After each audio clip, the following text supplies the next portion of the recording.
공부를 많이 안 하시다가 지금 오랜만에 하신 분들이 많으시죠. 네. 그리고 이제 또 첫날에 막 4시간 수업해보니까 적응이 안 될 수도 있는데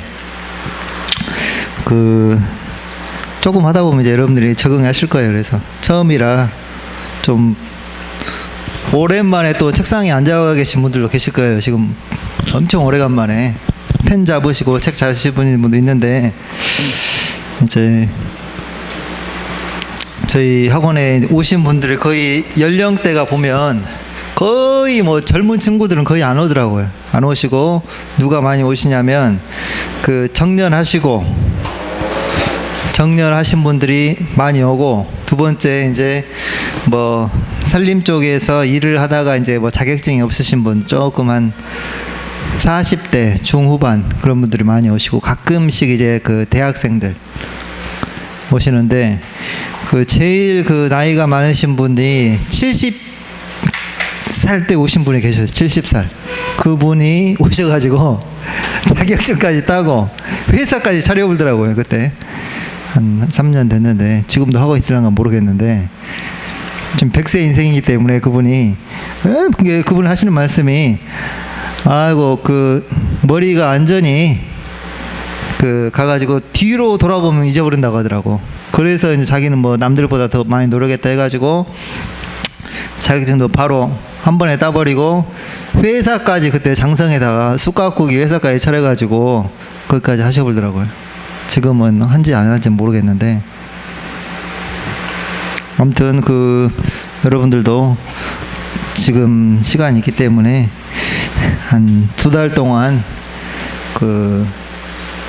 조금 집중하셔야 될 것 같아요. 그러니까 왜 그러냐면 거의 이제 저희 학원에 오신 분들이 이 공부만 하신 분들은 거의 없더라고요. 그러니까 학생들은 이제 공부만 하는 친구잖아요. 근데 의외로 그 친구들이 또 떨어지더라고.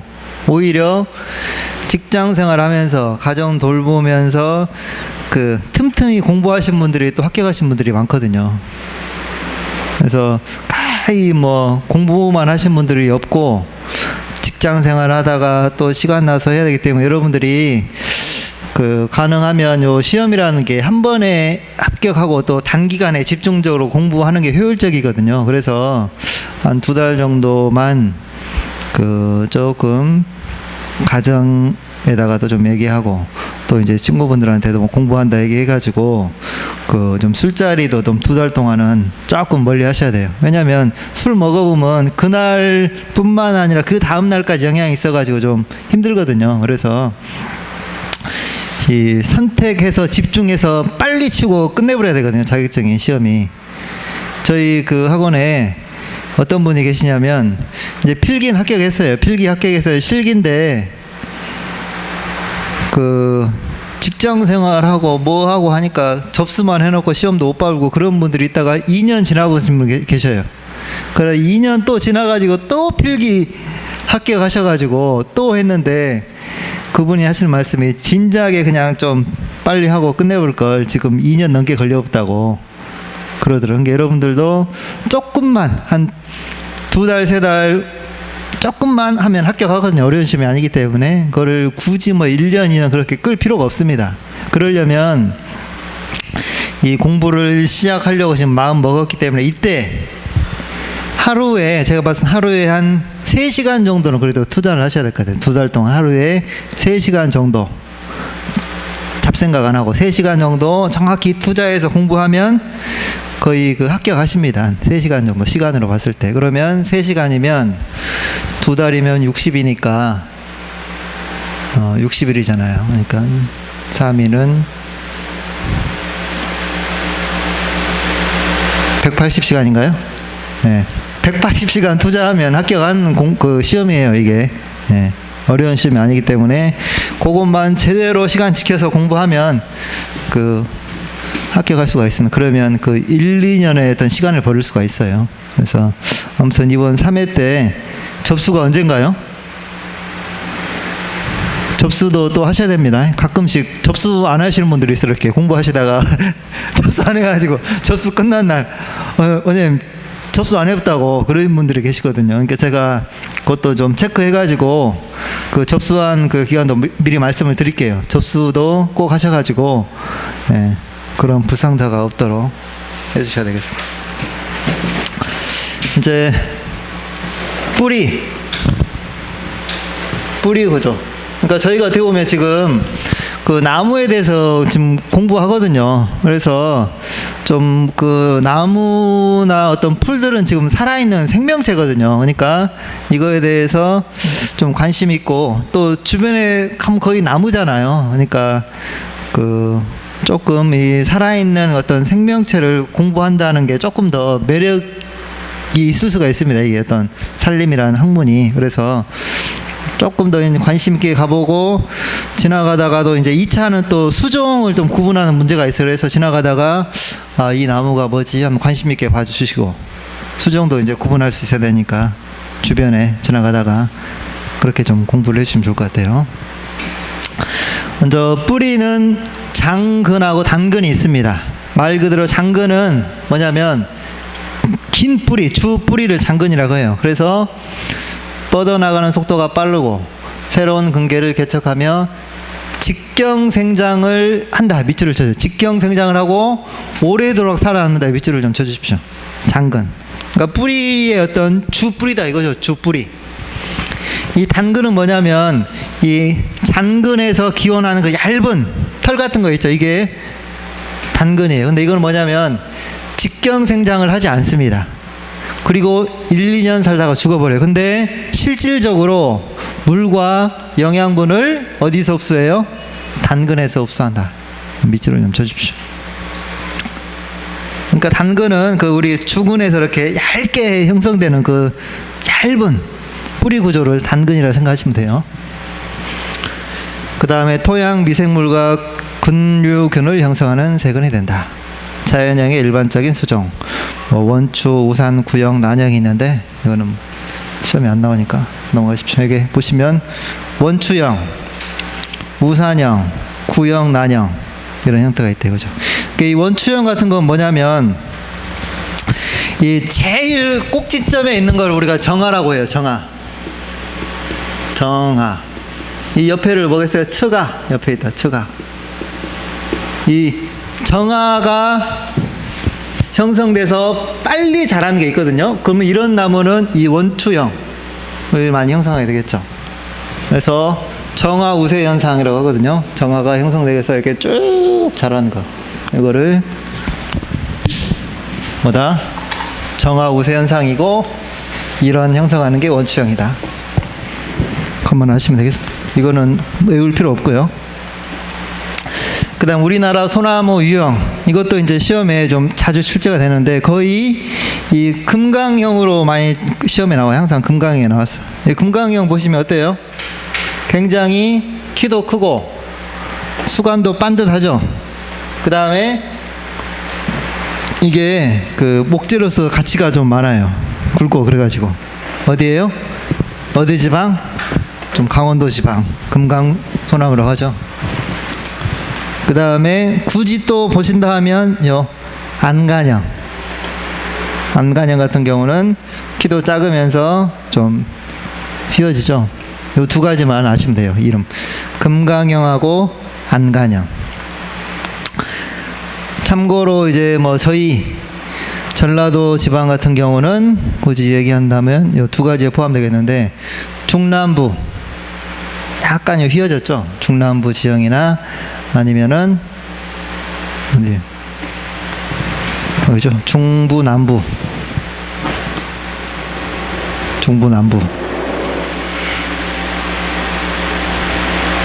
평지형이죠. 중부 남부 평지형. 고지형은 지금 안 나왔구나 여기. 네. 약간 좀 저희 지방 소나무는 약간 휘어지죠. 소나무들의 수관이 휘어지. 또 휘어진 거를 좀 이렇게 더 멋지다고 하잖아요. 근데 금강 소나무 옛날에 뭐 궁궐 지을 때 여기서 소나무 지어서 궁궐 지었다고 하죠. 보시고 수목의 형태. 먼저 수관. 나무에 살아있는 과지와 잎을 합쳐서 광합성을 하는 녹색 부분으로 주로 가지의 생김새에 따라 수간의 모양이 결정된다. 수간. 줄기가 똑바로 자란 것을 직간. 줄기가 자연적인 곡선을 나타내는 것은 곡간. 옆으로 자라는 것을 사간이라 한다. 그래서 반드시 자라는 뭐 가문비, 전나무, 나구송, 잣나무 이거는 직간이고, 곡간은 소나무는 조금 이렇게 휘어서 자라죠. 소나무나 화렵수가 되겠습니다. 그 다음에 조림수종에서 조림수종 선택 시 고려사항. 그거는 뭐 여러분들이 이것도 그냥 이해만 하고 넘어가시면 돼요. 이제 입지 조건과 선택 수종의 생태적 특성의 부합 여부. 아까 뭐 난대성 수종을 저 한대지방에 심으면 안 되겠죠. 그래서 입지 조건과 선택 수종, 생태적 특성, 이용적 가치. 옛날에 우리가 그 리기다 소나무를 많이 심었는데 지금은 전혀 쓸모가 없기 때문에 거의 리기다 소나무를 벌채하고 지금 다른 수종갱신을 항상 하려고 해요. 그래서 이용 가치가 있는 수종인가. 그 다음에 적용될 작업종과 그 수종의 생태적 특성과의 관련성. 예를 들면 이제 참나무를 심으면 보통 참나무는 외림 작업으로 많이 하거든요. 그래서 외림 작업. 또는 뭐 낙엽송 같은 경우는 보통 경제림으로 많이 육성하기 때문에 개벌 작업으로 많이 진행되거든요. 그래서 그 수종과 작업종의 생태적 특성과 관련성. 그 다음에 선택된 수종이 식재될 입지에 미치는 영향. 그러니까 뭐 예를 들면 뭐 수원 함양이나 뭐 토속 방비, 뭐 생활환경 보전림이 있다면 거기다가는 그 여러 가지 환경적인 요인까지 생각해서 그 수종을 식재를 해야 되겠죠. 조림 비용이나 생장 속도, 내 병충성. 그 다음에 지하고가 높고 조림의 실패율이 적은 것. 이건 없죠? 책에 있습니까? 요 밑줄을 좀 쳐주십시오. 여기 이제 시험에 나왔습니다. 지하고가 높고 조림의 실패율이 적은 것. 그 다음에 조림수종 선택 원칙 3가지가 있습니다. 경제성, 생물적, 조림적. 요 밑줄을 좀 쳐주십시오. 이제 경제성의 원칙은 나무를 심었으면 당연히 수익이 발생돼야 되잖아요. 그래서 그러면 수확량이 많고 재질도 우량하고 수요가 많아야 되고 경제적 가치가 높아야 된다. 돈을 벌어야 되기 때문에. 생물적 원칙, 뭐 입지 조건에 적응이 된다거나 병충해에 대해서 저항성이 강한 수종을 심어야 되겠죠. 그러니까 이제 그 산에다가 조림하는 것은 아무나 하지 않고 그 우리가 우량 종자를 육성하는 그 뭐라고 하지 그게? 최종림이 있어요. 최종림. 왜냐하면 산에다가 나무를 심으면 그게 30-40년 동안 커야 되기 때문에 좋은 나무만 심어야 돼요. 그래서 그 산림청에서 최종림을 지정해가지고 거기서 종자를 받아가지고 그 종자를 가지고 그 묘목을 대는 사람들이 있어요. 그게 산림청에서 그 지정을 해주거든요. 그러니까 아무나 할 수가 없어요. 산에다가 조림 사업을 하는 것은. 그래서 병충해에 강하고 또 입지 조건에 적용될 수 있는 그 좋은 나무만 심거든요. 그래서 이런 생물적 원칙이 있어야 되고, 그 다음에 조림적 원칙. 좀 조림이 용이해야 되고 생리 상태가 작업종에 알맞아야 되고 임지보호 및 국토보호에 도움이 된다. 3가지 원칙이 있다. 우리나라 산림청에서 제시하는 조림사업의 구분. 먼저 인공갱신. 이거는 그냥 여러분들이 개념은 알고 넘어가시면 됩니다. 먼저 경제수 조림은 뭐냐면 이 용재 수종을 식재하여 장기적인 목재수에 대처하기 위해서 경제수 조림. 그러니까 그 우리나라가 목재를 수입을 하는데 일본 다음으로 많이 수입하거든요. 근데 거의 외국산을 많이 수입해요. 우리나라 그 자체적인 그 국산 목재를 하기 위해서 낙엽송을 많이 해요. 낙엽송. 이 낙엽송을 식재해서 어떤 경제수로 용재로서 하는 경제수 조림.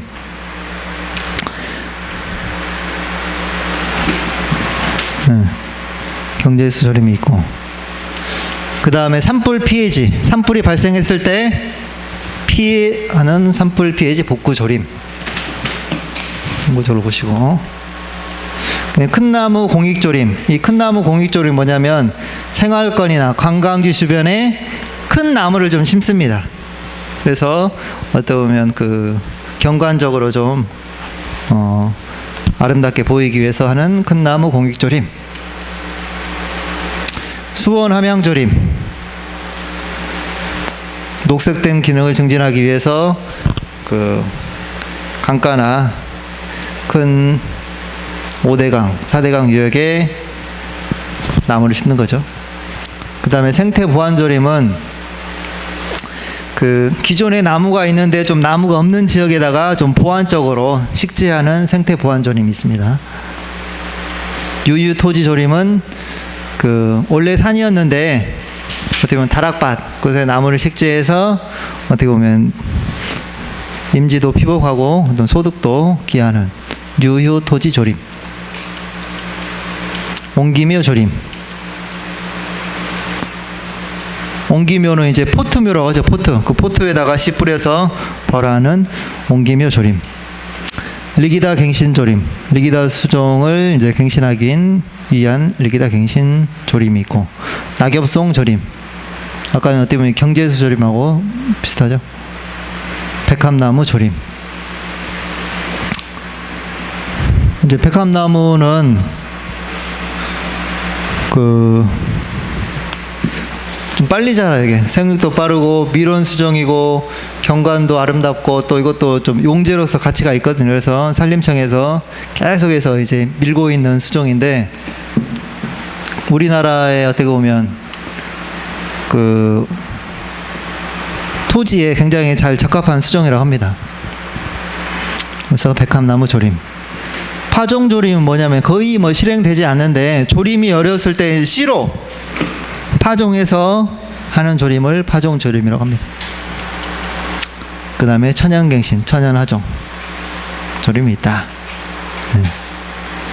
우리나라 주요 조림 수종은 크게 이제 78개의 조림 수종을 하는데, 용재, 유실 수종, 조경 수종, 투경 수종, 내공의 수종, 내음 수종, 내화 수종까지 해서 78개의 조림 수종이 있다.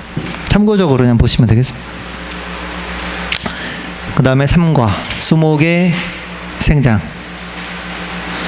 먼저 나무의 생장은 크게 잎, 줄기, 뿌리가 자라서 개체의 크기가 커지는 영양생장이요. 밑줄을 좀 쳐주십시오.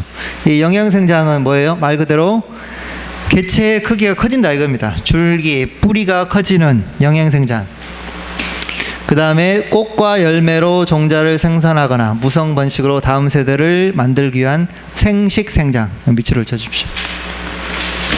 다음 세대 번식을 위한 생식생장으로 나누어진다.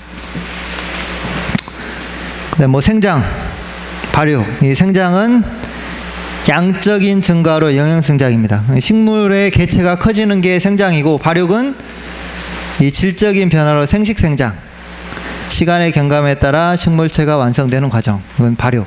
생육은 두 가지를 합한 게 생육이죠. 영양생장 밑줄을 쳐주십시오. 종자가 발화해서 줄기, 잎이 증가해서 꽃눈이 형성할 때까지를 영양생장이라고 해요. 그 다음에 생식생장은 이제 꽃눈이 형성돼서 개와 결실하면서 어떻게 돼요? 종자를 퍼뜨려서 다음 세대를 번식하기 위한 생식생장. 두 가지로 나눠진다. 밑줄을 좀 쳐주시고. 이제 수고생장에서는 크게 이제 유한생장하고 무한생장으로 나눠집니다. 말 그대로 유한생장, 무한생장은 뭐냐면, 이 유한생장은 정해져 있다 이거예요. 수고가 이게 1년에 클 게 정해져 있다 이겁니다. 무한생장은 1년에 계속해서 큰다 이거거든요. 그래서 먼저 무한생장 같은 경우는 아까 정화는 뭐였어요? 제일 꼭대기에 있는 눈이 있죠. 요 정화가 특별한 게 없고, 정화를 형성하지 않고 줄기가 자라다가 죽으면 또 츠가가 정화 역할에서 계속해서 자라는 게 무한생장이라고 해요. 자작나무, 서나무, 버듬나무, 버즈나무, 버듬나무, 아카시피, 느릅나무 등이 여기 속하고, 유한생장은 정화가 정해져 있습니다. 1년에. 그래서 한 가지당 1년에 1회 또는 2, 3회 정화가 형성되면서 신장하는 것을 말한다. 소나무, 가뭄비, 참나무 중의 줄기가 여기 속한다. 요 유한생장에다가 요 소나무 밑줄을 쳐주십시오. 그러니까 소나무 같은 경우는 겨울에 이미 눈이 형성돼요. 그리고 1년에 그 형성된 눈만 이렇게 자란다 이겁니다. 또 그 다음에 눈이 형성되고, 그래서 이거는 어때요? 1년에 어떤 정화가 딱 그만큼 해서 크기가 정해져 있다 이거죠, 이게. 그 다음에 이제 고정생장과 자유생장, 생장 주기에 따라서 이것도 어떻게 보면 같은 의미인데, 이 고정생장이 아까 유한생장이죠. 줄기의 생장이 전년도에 형성된 겨울눈에 이미 결정되어 있는 경우로서, 그러니까 겨울눈에 이미 그 1년에 자랄 눈만 형성되어 있다 이거죠. 그래서 그만큼 자라는 게 고정생장. 그 다음에 자유생장은 겨울눈에 이미 형성되어 있어요. 그래서 그 봄에 싹이 펴가지고 줄기가 자라잖아요. 근데 또 여름에 눈이 형성돼서 또 자라는 게 이 자유생장이라 생각하시면 되겠습니다. 보시면 전년도 겨울눈 속에 봄에 자랄 세 가지 원기가 만들어져 있다가, 봄에 이제 겨울눈이 크면서 세 가지가 나오겠죠. 세 가지가 봄잎을 만들고, 곧 이어서 여름잎을 만들면서 가을까지 계속 세 가지가 자라 올라오는 경우, 요런 수종을 재발성 개엽, 요 위치를 좀 쳐주십시오. 그러니까 고정생장은 겨울눈에 봄에 싹이 펴서 자라는 것만 있고, 이 자유생장은 그게 봄이 싹이 나지만 또 어때요? 여름에 가지가 그 눈이 또 형성돼서 또 계속 자라는 거, 이게 재발성 개엽이다. 요 재발성 개엽은 수종을 좀 많이 물어보는 문제가 있거든요. 그래서 지금 수종이 많이 있는데 여기서 다 외울 필요는 없고, 여러분들이 요 은행나무 있죠? 은행나무, 낙엽성, 편백, 요 정도만 좀 밑줄을 좀 쳐주십시오. 은행나무, 낙엽성, 편백, 이게 뭐다? 재발성 개엽 수종이다. 여기 있죠? 이제 그림으로 교재는 없지만, 이게 봄에 잎이 자라는 거고, 또 이제 여름에 눈이 나서 여름에 잎. 자유생장을 하는 수종의 춘엽과 하엽의 형태. 그 다음에 정화가 츠가보다 뚜렷이 잘 자라는 현상을 정화우세 현상이라고 하며, 이러한 특징을 나타내는 수종은 대체로 뾰족한 원뿔 모양의 수형을 가진다. 그렇죠? 그 다음에 비대생장. 이 비대생장은 뭐냐면 직경이 굵어지는 게 이제 비대생장이죠. 그래서 수목의 직경은 주로 수간 줄기 뿌리의 부분의 목부와 사부에 형성된 사부 사이에 위치한 형성층의 활동에 의해 비대생장으로 이루어진다. 뭐 평층 분열, 수층 분열이 있는데, 이 평층 분열은 아까 뭐 물관 세포와 체관 세포를 생성하는 분열. 그러니까 이게 또 직경생장을 한다 이거죠. 이거는. 수층 분열은 형성층의 세포수를 증가시키는 분열. 두 가지로 나온다. 넘어가십시오. 눈은 아직 자라지 않는 어린 가지라고 할 수 있다. 정화는 아까 어디였어요? 제일 꼭대기. 츠가는 측면. 애가는 그림에 보신 것 같지만 이 줄기하고 요 새로 나온 순 요 사이에 자라는 것을 애가라고 생각하시면 되겠습니다. 대와 잎 사이 겨드랑이에 위치한 비교적 작은 눈을 주로 새로운 잎을 만든다. 자마는 휴면 상태에 남아있는 눈.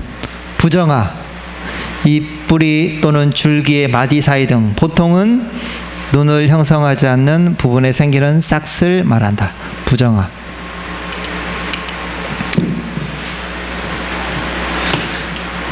뿌리 생장. 수종은 뿌리 분포는 수종의 형태에 따라 독특하며. 적성. 소나무는 심근성 수종. 밑줄을 쳐주십시오. 낙엽송은 중간형. 자작나무는 전근성 수종이다. 그 다음에 이제 생식생장에서 자웅동주하고 자웅이주가 있어요. 요거는 이제 여러분들이 밑줄을 쳐서 외워두셔야 됩니다. 시험에 좀 자주 출제가 되는데, 먼저 자웅동주는 한 그루의 암꽃과 숫꽃이 함께 달리는 것. 자웅동주죠. 수종 뭐가 있어요? 소나무, 밤나무, 자작나무, 삼나무. 밑줄을 좀 쳐주십시오. 수종에다가. 자웅동주. 그래서 굳이 말을 만든다면 소가 밤에 밤마다 자면서 3번 동전을 주었다. 소나무, 밤나무, 자작나무, 삼나무에서 3번 동전. 동주다 이거죠. 이게 자웅동주. 자웅이주는 암꽃과 숫꽃이 따로 달린다 이때. 각각 존재하는 나무.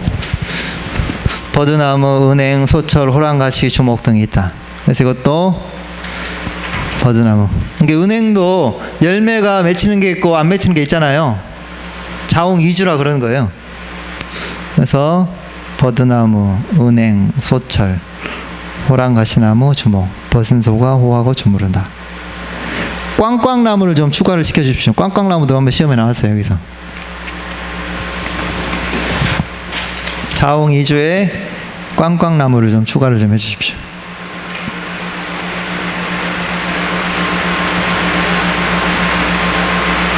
다시 한번.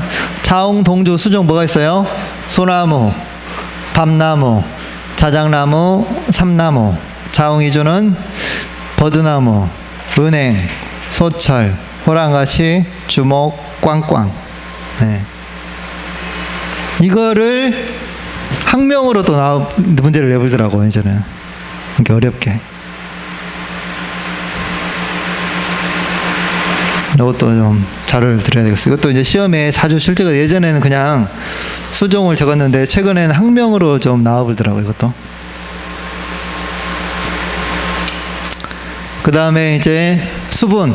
먼저 토양 수분의 표시. 여기서 이제 먼저 개념으로 많이 물어보는데, 여기 보시면 최대 용수량, 포화 용수량 있죠. 밑줄을 쳐주십시오. 개념을 알으셔야 돼요, 여러분들이. 이 최대 용수량, 포화 용수량 뭐냐면, 한번 읽어보시면, 토양의 모든 공극에 물이 꽉 찬 상태의 수분 함량으로 PF 값이 0이다.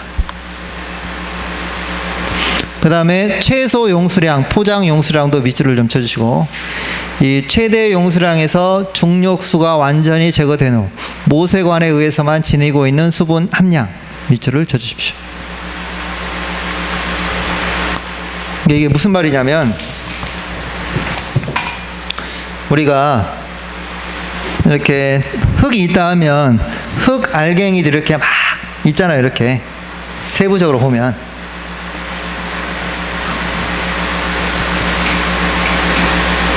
그러면 아까 최대 용수량은 뭐냐면, 요 사이를 우리가 이제 모세관이라고 해요. 모세관 하고 공극이라고 하죠. 공극.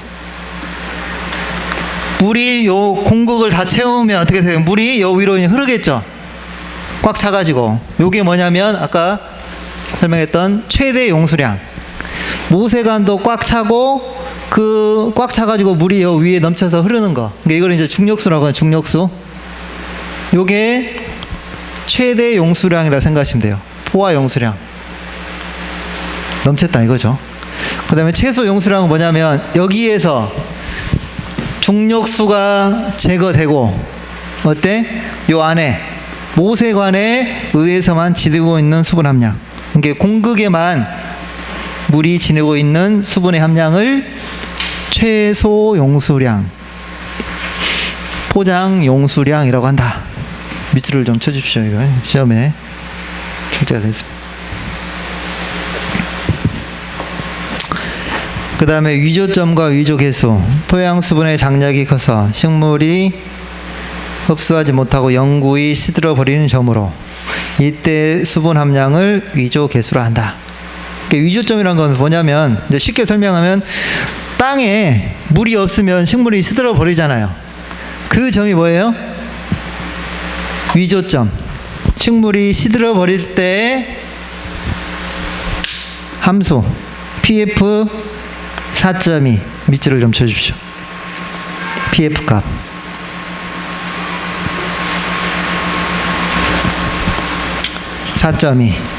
영구히 시들어 버리는 점. 그러니까 이 pF 4.2가 넘어가면 더 식물에게 물을 줘도 죽는다 이거죠. 아예 이제 말라 시들어 버렸기 때문에. 이게 영구 위조점.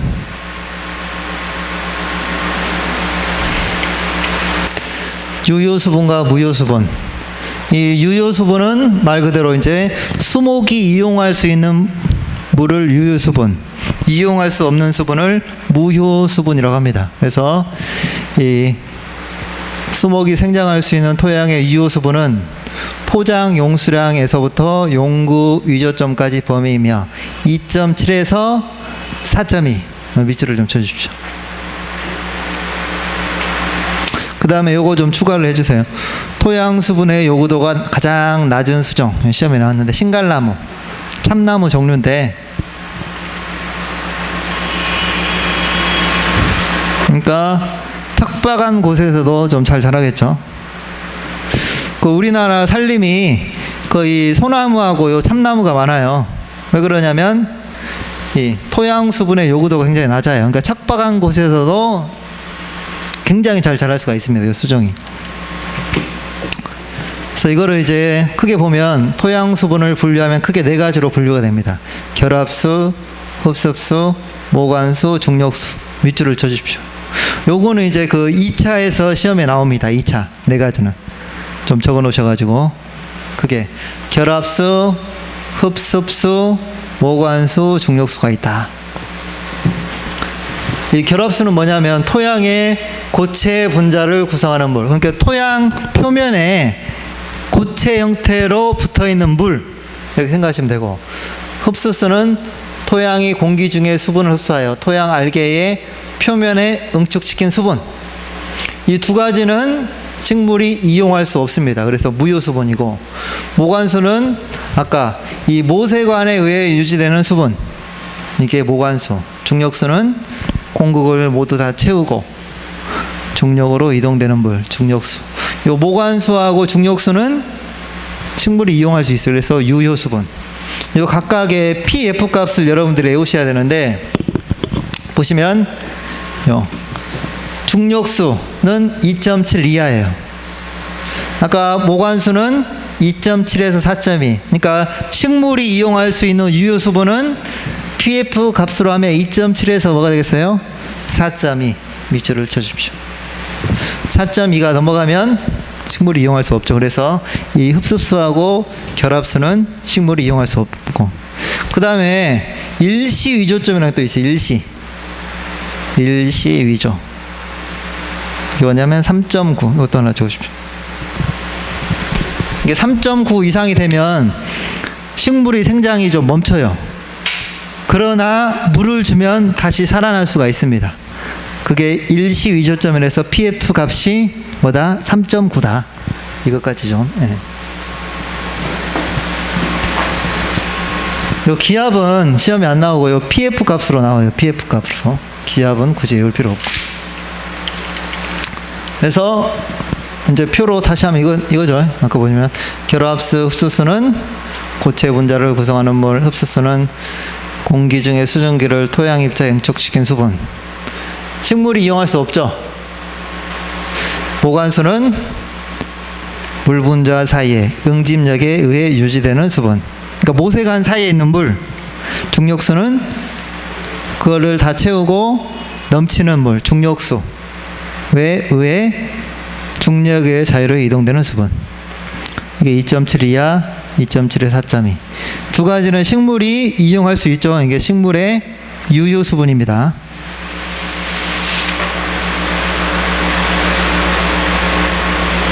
그 다음에 식물의 흡수 과정, 수분 흡수. 먼저 삼투압.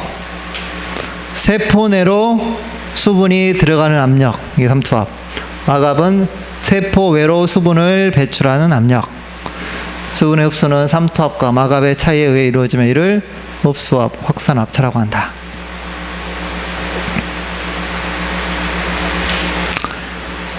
그래서 식물은 이 삼투압과 마갑의 차이에 의해서 물이 올라가죠.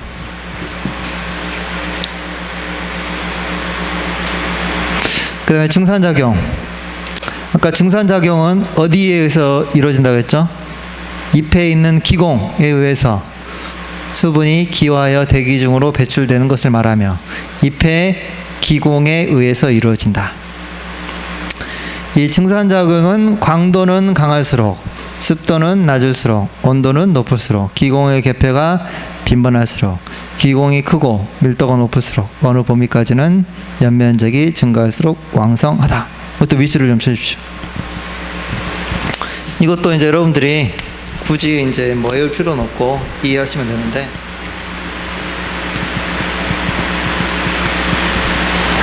보시면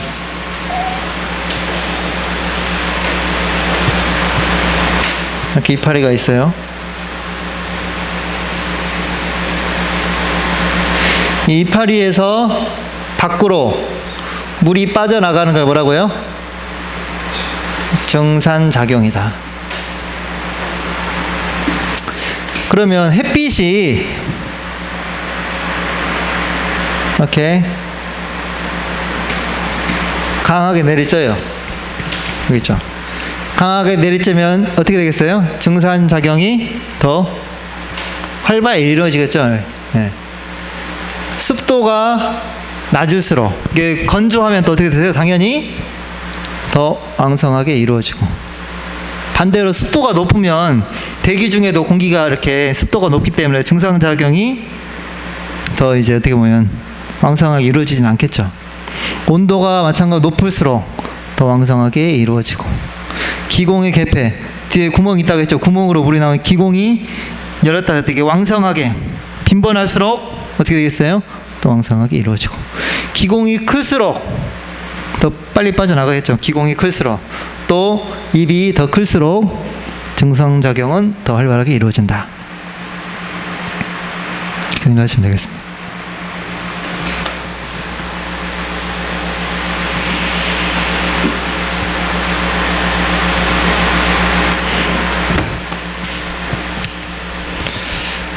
토양이 건조하면 뿌리의 수분 흡수력이 증가하여 증산작용이 억제되고, 증산작용이 심하면 수목은 유지된다. 그러니까 반대로 이제 토양이 너무 건조해요. 건조하면 식물이 물을 흡수할 수가 없잖아요. 그럼 어떻게 되겠어요? 증산작용을 막아야 되겠죠. 왜냐하면 식물도 물이 있어야 자기가 살 수 있으니. 그래서 토양이 건조하면 증산작용은 어떻게 되겠어요? 당연히 줄어들겠죠. 왜냐하면 문을 닫아야 물이 안 빠져나갈 거 아니에요. 그래서 이제 그 선인장 같은 거 보면 우리가 사막에서 살 수 있는 이유가 뭐냐면 아예 문을 닫아버려요. 이렇게 낮에는. 밤에 조금 연다고 하더라고요. 또 비가 오거나 하면 그걸 확 열어가지고 많이 흡수하고. 습도도 마찬가지로 아까 공기가 다습하면 증산작용이 습도가 많으니까 약해질 것이고, 물이 수분 흡수력이 감퇴하므로 필요 물질의 흡수 및 순환이 쇠퇴한다. 과습은 수목 개화에 장애가 되고, 과다한 건조는 불필요한 증산을 크게 하여 가뭄해를 유발한다. 그 다음에 수목의 요수량 및 증산 개수, 이것도 시험에 한번 나왔어요. 밑줄을 좀 쳐주십시오. 요수량과 증산. 요수량은 뭐예요?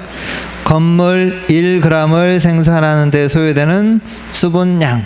이게 건물이라는 것은 탄수화물, 광합성을 통해서 탄수화물 1g을 생산하는 데 필요한 물의 양을 요수량이라 합니다. 그 다음에 증산 개수는 이 탄수화물, 건물 1g을 생산하는 데 소비된 증산량, 이게 물에 빠져나가는 양, 여기 뭐예요? 증산 개수. 필요한 양은 요수량. 밑줄을 좀 쳐주십시오. 수분 스트레스, 초기 위저점. 그거 설명드렸죠? PF 값이 몇이라고요? 3.9. 3.9. 작물의 지상부가 이제 시들어 버리는 시점의 값. 아까 영구 위저점은 몇이었어요? 영구 위저점은 4.2. 일시는 3.9. 일시적 위조. 초기 위조가 더욱 진행된 상태이다. 세포는 팽압을 잃고 외관적으로 위조 상태를 나타내지만 강우나 관세에 의해 쉽게 회복된다. 작물의 증산작용이 흡수작용보다 클 때 일어난다. 영구 위조점은 초기 위조점을 지나 수분에 계속 감소되면 식물의 뿌리의 수분 흡수가 곤란해져 고하습도의 공기 중에서 24시간 정도 두어도 회복될 수 없다. 이때 값이 4.2. 밑줄을 쳐주십시오.